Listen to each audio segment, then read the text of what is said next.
Lahore high court में सरकारी अस्पतालों में अद्वियात की अदम दस्तियाबी के खिलाफ दरख्वास्त पर समाअत हुई। जस्टिस शाहिद करीम ने रिमार्क्स दिए कि हेल्थ केयर कमीशन की वजीर आला से मीटिंग होनी चाहिए। मजीद जानेंगे डॉन न्यूज़ के नुमाइंदे राना बिलाल से। राना बिलाल, बताइएगा अदालत का मजीद क्या कहना था?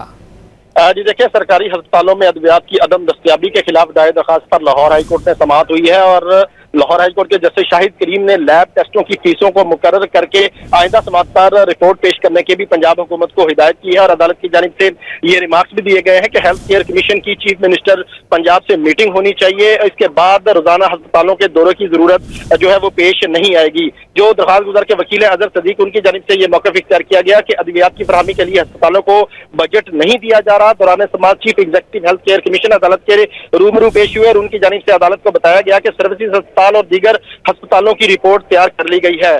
जस्टिस शाहिद करीम ने जुडिशल एक्टिविज्म पैनल के सरबराह अजहर सदीक की दरख्वास्त पर यह समाअत की थी और अब अदालत की जानिब से जो है वो आइंदा समाअत पर लैब टेस्टों की फीसों को मुकर्रर करके आइंदा समाअत पर रिपोर्ट पेश करने की हिदायत की गई है। बहुत शुक्रिया राना बिलाल इन तफसीलात के लिए।